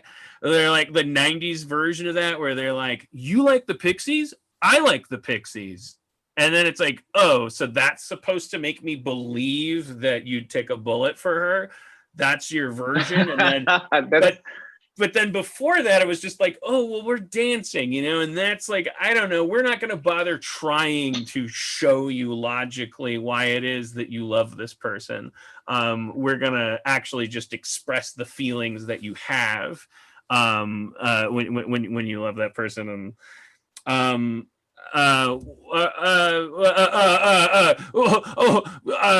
really important. Garbage. Just What stupid. happened? What What was that? See, Dan, I mean this and with all fondness. This is taking me back to Meltdown Comics because there's that moment when, like, you would have already had a couple Kettle Ones before the show, but then there's that threshold where you get into complete like downhill skiing mode, where it's my favorite part of the show. Here's a Here's topic. This is the last topic that I wrote down. It doesn't mean that this is a thing, but my beautiful niece, I think she's 4, my niece to be, whatever, the niece of my fiance. She's in this phase. She's been in it for a while. She loves dancing. She loves singing. She just performs. Sometimes she steals her mom's camera and she makes like little videos of herself. Sometimes mom is participating and mom's like filming the videos. We'll get the videos. And she'll be like dancing around, and then she'll say at the end of it, like, if things don't go in her mind perfectly, because, you know, she's 4, so she's got some kind of job to do in her head. And I guess that's the thing that's fascinating to me, is that at the she'll do like, there'll be this video of her like jumping around the living room, singing and dancing, gibberish, doing like this stuff that's just, it's just joyful. And then at the end of it, she'll like go toward the camera if her mom's holding it and be like, delete it. Like she has this like impulse in her that's like, and we were just puzzling over that. Where she was like, I was like, why delete it? Like, what did she think she did wrong there? She's 4. And I'm just kind of, and I'm not like, I was thinking about it today, and it was like, it not being cynical about it. I think it's an uplifting thing, because I don't think that that's congenital. I don't think that human beings are born with shame. I think that human beings are born with a desire to get everything right, and then we're like constantly monitoring the grown-ups around us for cues about, because one thing Cody pointed out, and Cody's 12 years younger than me, but she and I both agreed, like, delete it is not in your vocabulary like when we were kids. There's nothing to delete. Like, God, God willing, something that you could do would be forever, whether it's your little handprint in cement, or when VHS camcorders came out and it was just like, we would watch 3 hours of ourselves like rolling around in the grass. There was no input. There was never back then. It was not like, erase that. And now there is for 4-year-olds, which I think is so interesting, and not in a cynical way. Again, I think they're picking up on this idea that, like, well, they know that information is now, there's a surplus of it, and they're like, no, delete that. Like, they're curating it. Yeah, she's like, don't. But I was just trying to figure out what she meant. And so I think for her, it might have, it's like I think she might have gotten a reaction from her mom, that maybe because she did like a little thing, you know, like 4-year-olds will do. She put her sleeve off her shoulder at the end of her dance, and her mom had this reaction that was understandably, like, it was a gasp, because it was like, yeah, what the fuck? What is that? And I think that she interpreted that reaction from her mom in the very moment was like, you touched a hot stove, you stood at the top of stairs, you didn't, so they like delete it maybe. Because then there's another video that like where her older brother is like doing a performance, and then the little sister comes in and interrupts it, like she steals the spotlight, and he goes, delete it. I understand that. That's a tantrum. That's Orson Welles. He's going like, I'm trying to make something perfect here, and now you may as well throw it away. That was like, delete it. He was saying delete it, like, you know, I hate my sister. Like I can't believe she came in and ruined my masterpiece. And I was like, oh, I would get that if I was like, you would wield delete it the same way you would say like, okay, I don't want a fire truck then, or like, you know, like throwing it across the room. But I like it just like, I don't think that we need to get over our shame. I think that we need to accept it and realize that we have it, like, and we're putting it into our children. And like she doesn't know what's right or wrong yet. But she already knows that there's such a thing as, hey, all right, what's going on over here? What? He What do you- finished you it. just- Okay. No, I'm not. I'm Not- almost it's not done. I'm- finished. You finished It's it, not but finished. half of it's in the toilet. It doesn't count. It's not astounding. You gotta Like, start over. yeah. I kind of feel like there's like the developmental stage of a kid at that age kind of thinks, oh, everyone knows this routine I came up with. So they all realize that I fucked it up. Like everyone knows I fucked up this routine. Whereas to you, it looks like a random thing that she's like freewheeling. Right. But like, So in you her think head, that she thought that other kids, I guess I don't know her. I don't know. Yeah, I don't have enough information about who she thinks is going to see the video and all or that even stuff. just like, yeah, everyone knows I messed up that one step. So now we have to like do this again. I have to delete it. But really, like nobody knows. You're just flailing. You're a child. Yeah. You like Part of me I- thinks I- though that like I truly think that like I think she's so young that I think that and this is total speculation, but I think that the primary way of her enjoying those videos is that she watches them back with her mom. And I think she has an impulse embedded in her that's like, get rid of the bad one. I don't want to watch that one with you again. I don't want to witness it with you, kind of thing.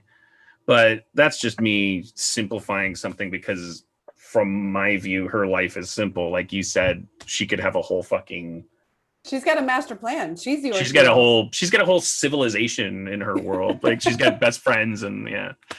I didn't thought about that, honestly. Like, I don't know if 4-year-olds, like, I know they don't have phones, but do their videos get like circulated among their, Well, they probably Oh watch God, that's such a YouTube, scary right? thought. That's a horrifying thought. I don't like, enjoy it. like is it like, I'm friends with your mom, and your mom texted this video of me Well, ballet we get dancing. we get videos of like your friends, like daughter singing and stuff. We do. They get And she, circulated. yeah, but she's like 8, 9. Like she's a little bit older. Yeah, Well, now, but we've been getting them for years. for many years. That's right. That There kid was likes this to sing. great moment where, so can I talk about this? This is Yeah, when just don't she use was a any lot- names. She was a lot younger. She's 5 years old, and she's got like she's got, It's, how would you? it's Benicio it's a- del Toro. Sorry. It's a Benicio. cousin, right? So it's 2 little girls, right? So they're both gonna improvise songs, and they're making a video. And the first girl sings, and they're both 5. Like, we know these kids. And she's singing. She makes up a song. She's like, a leaf, a tree, a horse, and it's this beautiful song. And then Everyone's it like, goes to "Yay!" the, and then it goes to the, it goes to the other girl, and she's 4 years old, and she gears up and she sings, "I am going to kill myself." And everybody And you just can loses it. Everybody in the you room is can like, just- no! Yeah, the no!" audience, yeah, all the girls are like, "No!" It's one of my favorite videos. I watch it maybe I've once a month. watched So many times, because when you watch it, it's the beautiful moment right before she sings, where that hasn't happened to the adults in the room yet. Like, and then you see it And then happen. the other It's so kid good. starts being like, I didn't tell her to say that. That was her song. I had nothing to do with it. It's insane to me that our perception of children is that we're waiting for them to let us know like what's going on in their heads, and sort of like we do perceive them as like receiving instruction from us, but not on the level that we really are instructing them, and not understanding that the entire time all they're doing is they're monitoring us and going like, I don't know, what do you want for dinner? Like it's like, and then they're like, we're just going like, wait, where did you come up with that? Why did you just like come into the room and talk and say that like weird Frasier-y thing that where it indicates that you're upset with us and you're being passive aggressive, like you're sending all these social cues, but all they're doing is like studying our eyebrows and our tone of voice, and they just have these like giant little spongy brains that are like, they're just throbbing and going like, am I a Spartan? Am I a Greek? Am I an Eskimo? Like you tell me what culture I'm living in and what set of behaviors is going to impress you guys, and I'll fucking do it. And they're just like mashing at buttons, and then we react to them. We go like, whoa! And then sometimes us reacting like to that triggers shame for them. Sometimes it makes them go, oh, I shouldn't have done that. And sometimes it like hits their dopamine spike and they go like, oh, I'm going to be a DJ. Like I just did this thing right. Like I want to be a superstar. I want to blow minds. I feel like I can reach back in my memory and along those behavioral patterns and go like, I learned very quickly, like my parents' opinion of what I was doing meant jack shit compared to company. Like if people are coming over, if I can get them to react in any way, my parents are going to be dragged along, like whether they like it or not. They're going to be like Sony and the company is the Nielsen's. Like it's just like, well, I don't get it, and we told them we don't get it in development, but god damn it, now it's a hit. And like I feel like I have emotional memories of that experience, and I think it's crazy that along with that comes like people are saying delete it. A 4-year-old going, delete it, delete that one of me stumbling around like a goofball. Something that when I'm 30 I would just drink like nectar, because I'll only have so much time, and like I'll see baby videos of myself and I'll be like, oh my god, you deleted any of them? But at 4 she's like going, no, burn it, send it to the incinerator, cut, print that one, no, delete it. Like I won't have anyone see that one. That's not what happened. But I don't even know if they have the same relationship with stuff being permanent. Like to me, like I never even saw a camcorder till I was a teenager. So I didn't even like think about that being a possibility, but to grow up with the knowledge that like it could all just like exist forever, or maybe not. Maybe it doesn't even mean the same thing to them. Do you know what I mean? Like that's what I'm kind of struggling with. Like, you know, by delete it, does she mean before it ends up on Facebook and gets me canceled, or does she mean I don't want that to be part of Goodnight Moon? I don't want that to be canon. Yeah, that's right. I think it's the latter. I think it's so like too. for them, it's like. I think the kids these days hate getting canceled, and they're just super aware. Yeah, 4-year-olds hate cancel culture. I want to. So you know, in this pandemic, there's been in the beginning quarantine, I was very, very stressed out, and things were. Is it okay if I change the subject? Yeah, no. I mean, I think yeah. And so I'm like very grateful to the things that have like helped us get through it. And one of them, Rob knows this, is Found Crap that you made. It brought us so much joy, and I honestly we've been watching this all quarantine, and I felt so much like genuine like gratitude watching this. It's just like so full of joy and fun. So I want to tell people, if you can, are they available anywhere, Rob?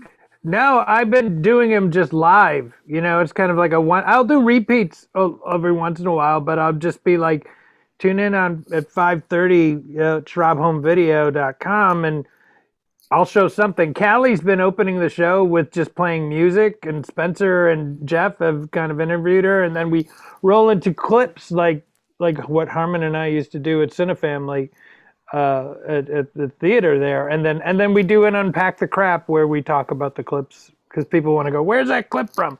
And then we talk about like that. It's so good. People watch him whenever. I'm pretty much doing it just for you two. Yeah. We love I'll it take that. so much. We're like Yeah, whenever can I- whenever I get that text, I'm like so excited. Emily and Kumail, because I don't watch a lot of stuff. I watch TCM. I watch old movies mostly, and I watch them the same movies 100 times over. Give me something that I should be watching, something new that you think that I might dig. Ooh. Ooh, Ooh. we've tough. watched so much stuff. It's a little overwhelming. Something new, Emily. What have we watched? Yeah. It's hard. Well, think about it, because I just bored the audience to pieces about my love of musicals. So if you guys have a TV or That was or a very film- exciting to me. also documentaries, I love it. This is a documentary I haven't seen. Lay it on me. I feel like all that documentaries are now is like murder.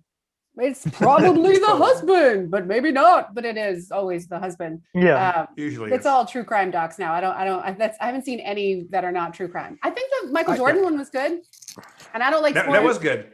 Yeah. Yeah, that was- I don't think you have to like sports at all to like that documentary, because it's just about like just a bunch of crazy circumstances and characters. I just Yeah, started The Girl in the Dale. What's that? The Lady in the Veil. The Lady in the Dale, Yeah. and it's fascinating. Have you made it all the way through that one? I've not watched that one yet, but I wanted to. I just watched the first one. It's very interesting. And what's the What is premise it? for those our audience at home?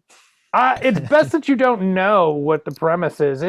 I'll try to. It's a con man who is kind of like a catch me if you can kind of a person that just kind of goes down a road of just conning and gets like a moment in the sun in the 70s during like the gas crisis,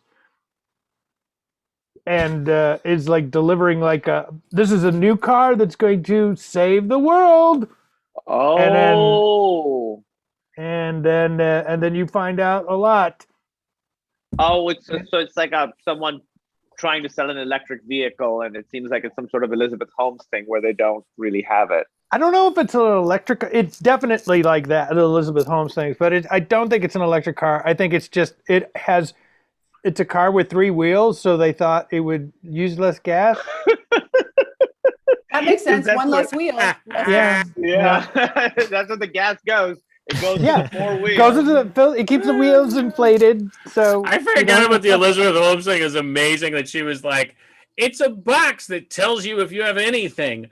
Look, just make the box. And then it was like, and then people are like, the inside of the box is tricky because there's we got it. There's it takes your blood and then it takes it inside the box, and then showing these Then there's- animations of like there's then just Keebler blood elves. everywhere. The Keebler elves take it. They take it to the tree. The tree Like, runs the put a test. drop of blood here and then a drop of blood. It's just this bloody box, and It's just full of blood. And spiders. I don't like that Netflix has created a new genre called "This should have been a 90-minute movie, documentary or not," and in any case is now a 10-episode series. I am offended. I am made to feel old. I don't like, frankly, I'm going to get canceled for saying it. Here's the thing about WandaVision. I know it's not Netflix. I'm talking about streaming now, what Netflix has created. You wouldn't be able to have a pilot like that in the days when That's correct. I get it. It's like I understand it's because appointment viewing and all this stuff, but there was a craft to it. It just makes me feel so old. I'm like, you can't just say that on episode 3 things are gonna start making sense. That's Well, not they're allowed. They're leaning But on you- the Marvel name. Like the Marvel name is like, trust us. Yeah, we're I don't Marvel. like that either. I don't you don't like. have to- yeah. Well, I don't like that. I don't like watching a TV show whose parent company is also like they're like, oh, here, be confused. Something that would get Dan Harmon fired in 2006, which is just like using a genre to tell a story. But like, fuck you if you want details. Go eat a dick. We'll see you in episode 2. Here's 5 minutes of credits. Episode 2 starts. Hey, here's a little more. Fuck you sideways. Fuck you at an angle. Oh, here you go with episode 3. Like, we'll give you 45 seconds of, oh, maybe the Hulk farted. I don't know. Here's Kat Dennings. She'll explain it all now. Meeting with the goddess. Like, this is a pilot. It's a pilot called WandaVision. It's a good pilot, but here's the problem. You'd have to sell that shit in a half an hour, and your second episode, fucking WandaVision, would have to be fighting corrupt lumberjacks, and it'd have to be fucking good. You see the Night Stalker, the NBC or not NBC, the Netflix thing? You see that one? We did see that. Yeah, we did see that one. Kind of a bummer. I mean, the whole thing was kind of like, okay, we're going to buy guns, like all of them now, right?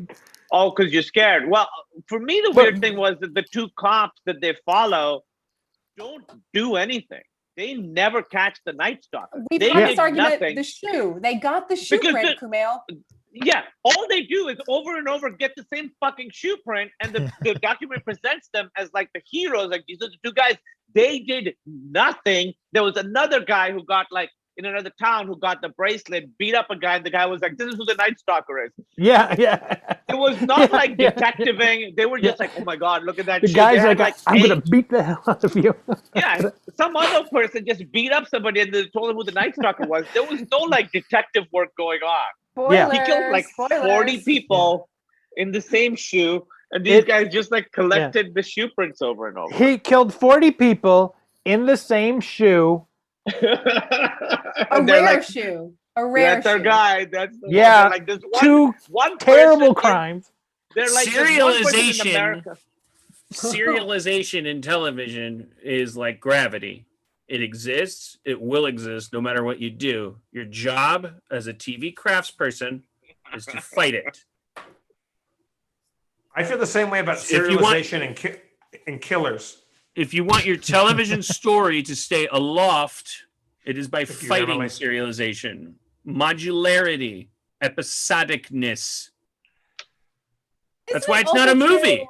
Isn't it also true that now, when you're making a show for like NBC, it's everybody's got that. But if you've bought this streaming service, you're already in the pocket for whatever they're putting on. So that's what I don't like is that these kids now are going like, here's my pitch for a show.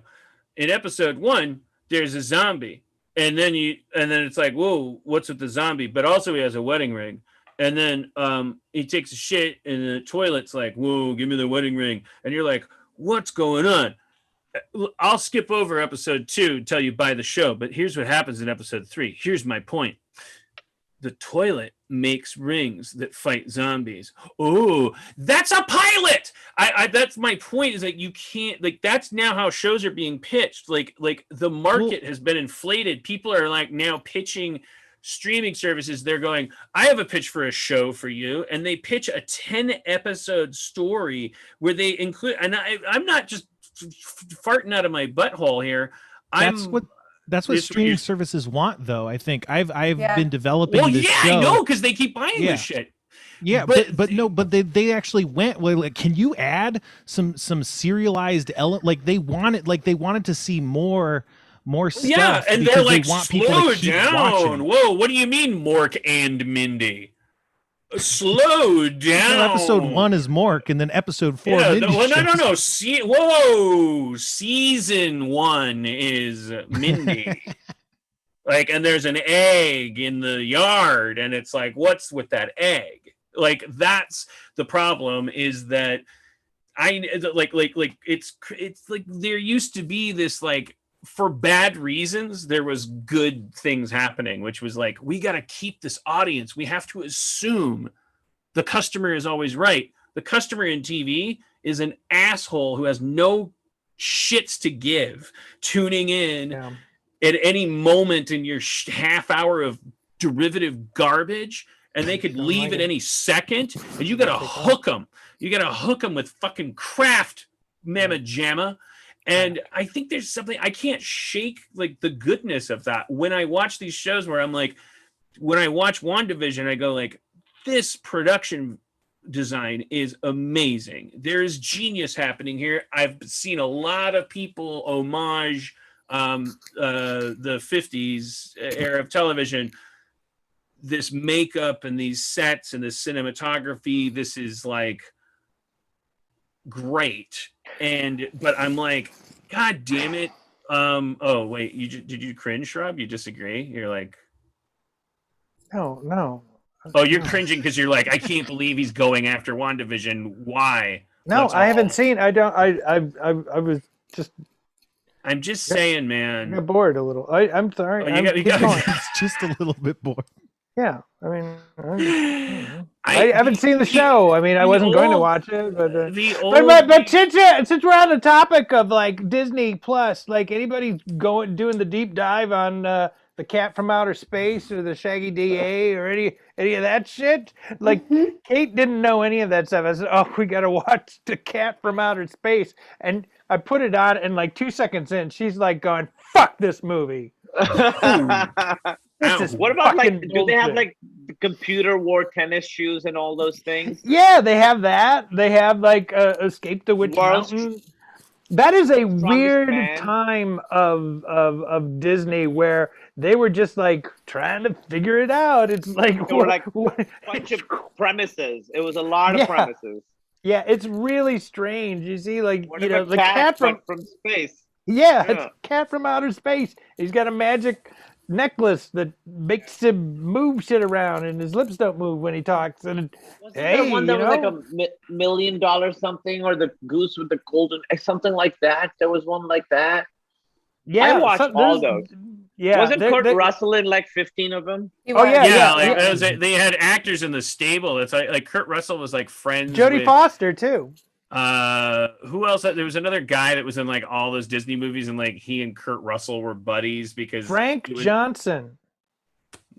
another famous guy, and it was like because they were just Disney property, and they would just be in these movies. I can't remember who the other. Well, that's actors Was like it when, the, was it- when Carpenter Was it was the $1 Million trying to get. Duck?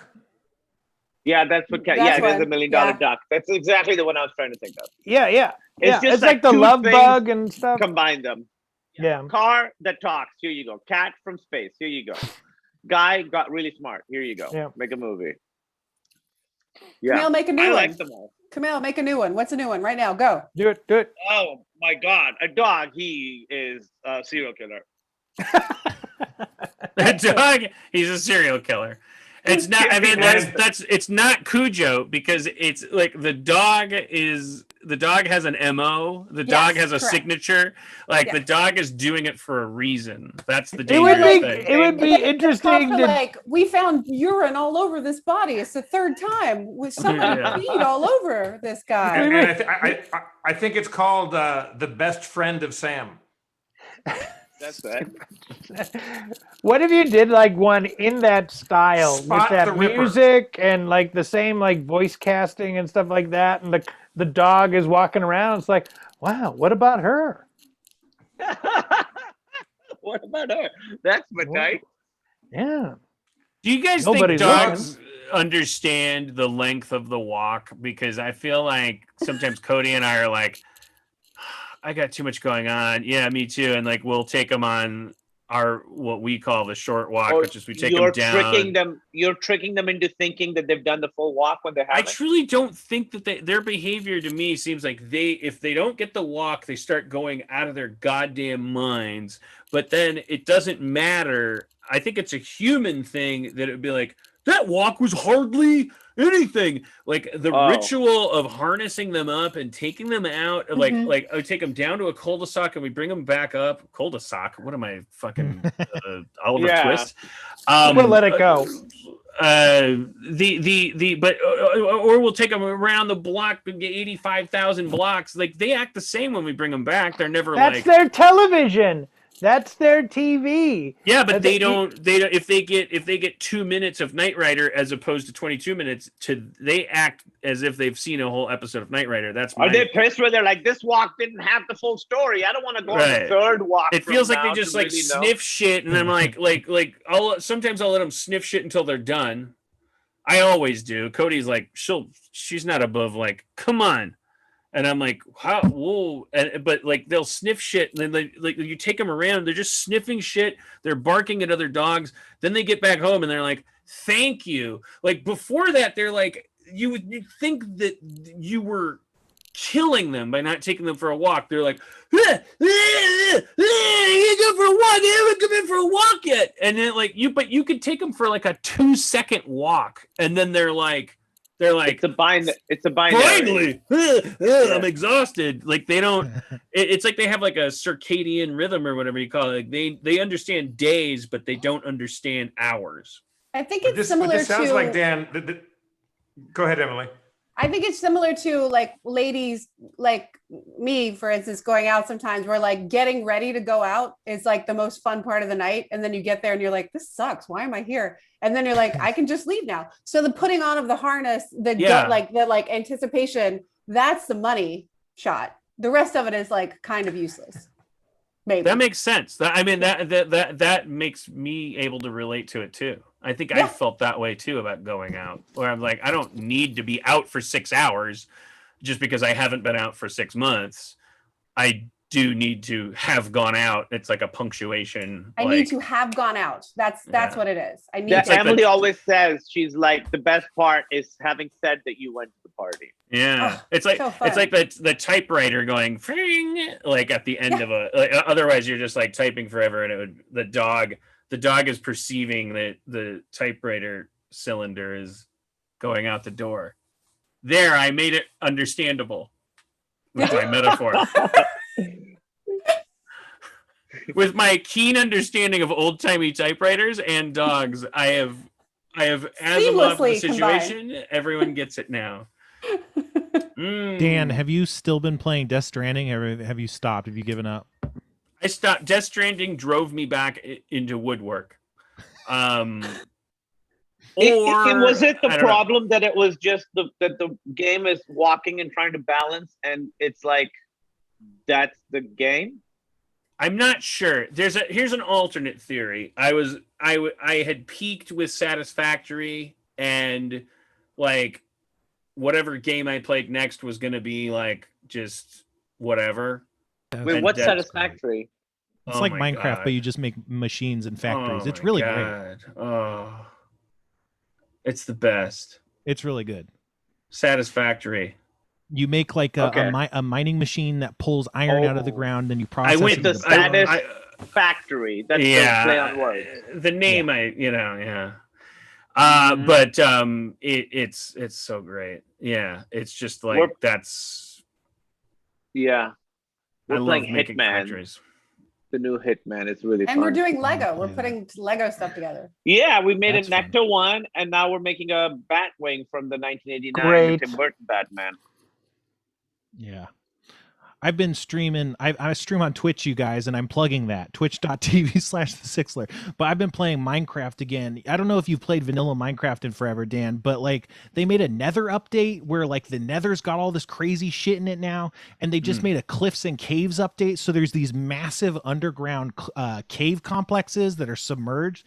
It's like it's crazy how different it is from like Really? I mean, there's Did they add anything like would they just add to vanilla Minecraft? Just add like a little bit of hopper functionality where you could like sort things? They still don't have that. They have a lot more, but yeah, it's a bummer. I You hope really they just get it. want some I hope item they get it sorting. soon. Well, you should plug away. People should be watching you on Twitch. I've also wrote a D&D module. As everyone knows, I'm a dungeon master. But I wrote another D&D module. It's called The Jungle of Wayward Wilds. It's at it's at thesixler.itch.io, and it's like it's kind of based on the Lost Woods from Zelda. If anyone likes Zelda, I think it's really cool. I've run it a bunch of times. It's a lot of fun. But you could get that. So the plugging wasn't my idea for coming on this show, but come on, you guys. Whatever Yeah, works. come on. Tell come people on. you're should get something out of this, for God's You're sake. up to good shit. Let's do a plug fest. Rob, besides plug Schwab Home Video again, and anything else you got going? Oh, I didn't mean to end the show. Oh, okay. Well, No, I I'm mean, just like, I saying, got Tribe Home while we're Video. talking about it. I got Tribe Home Video.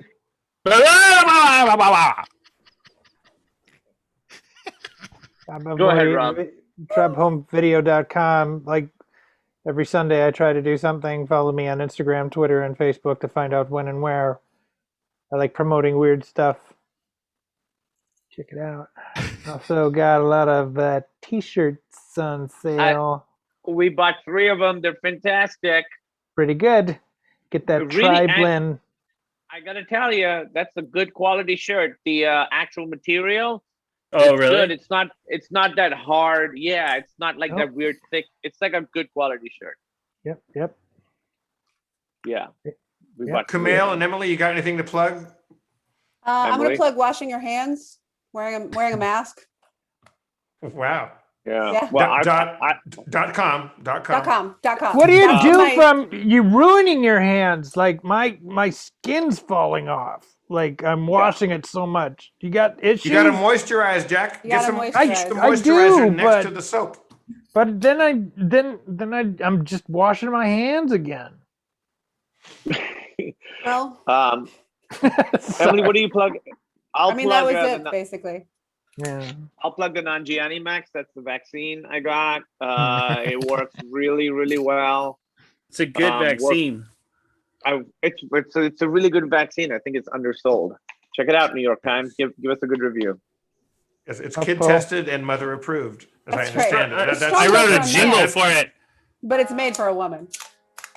Oh, Dan wrote a jingle.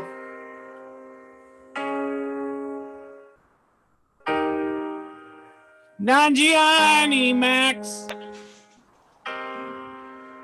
gives you heart attacks if you take too much. If you take too much, which you shouldn't.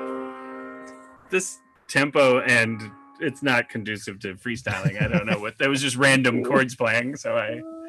But yeah, the jingle, like the vaccine, is 70% effective. We're working on it, and we're excited about it. Definitely don't take too much. Yeah. Yes, and only old people get it. Yeah, it's right now we're only doing 65 plus for the rest of the year. Anyone named Amber, if your name is Amber, you can get a vaccine. Ambers and plus 65s. That's it. Yeah. Yeah, we're going alphabetically That's right. and numerically at the same time, but they're crisscrossing. So They are, oldest yeah. people and Ambers first, and then it's going to end up with youngest newborn people Names whose X. last name begins with X. Yeah. Are going to be dead. They're going to be Yeah. as good as dead. Sorry about that, Y and Z. You get left out. So any You're not in the any alphabet Yolandas or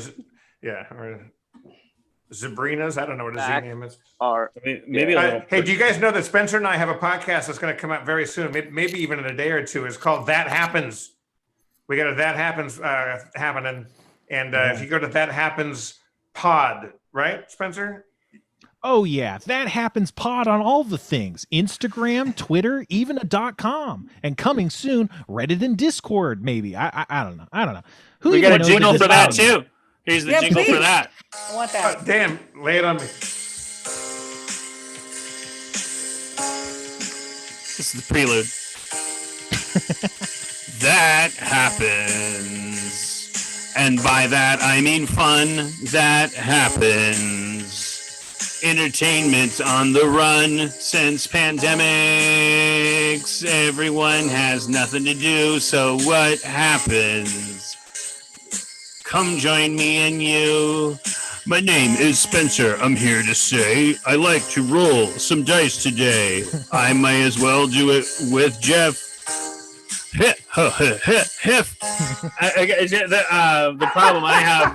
The problem I have with that jingle is the stretching of the idea of laughing into something that rhymes with Jeff. I thought that was cheap. Yeah, the problem with Jeff is that there's deaf, there's a chef, Yeah. and there's treble Mhm. clef. Well, maybe I you think should that- write a jingle while you do a podcast with Spencer. Okay. What's your Yeah. podcast I was- about? Yeah. Oh, nothing. I guess you're gonna have to go find out, Kumail Nanjiani. Oh, You're gonna have to come check it jeepers. out. It's just about nothing. It's not about anything. Cheaper. Okay. Wow. We cheaper. Spencer and I have already done 2 episodes. We haven't dropped them yet. We're about to, and we have generated a new D&D character for me. Where is it a spoiler if I announce what my character is? Oh, go ahead, Jeff. No, I'm going to save it. It's going to be good. Oh, I'm basically okay. a cat It's not- swashbuckler. I'm a tabaxi swashbuckler. So basically, I'm Puss in Boots. But I'm going to be fucking awesome. It's like if Bone Weevil was a cat and knew how to work on a boat. So yeah, there you are. It's going to be I good am in. stuff. Really, That happens We get a lot- pod.com. It sounds like That a happens- front. Like I think it's like money laundering. Like it's not a real Yeah. practice. Like, It's yeah, not it's me. really I about play what D you and say. D. Like when you go into an Armenian like alterations place, and they're like, "Oh, we do alterations," and you're like, "You don't."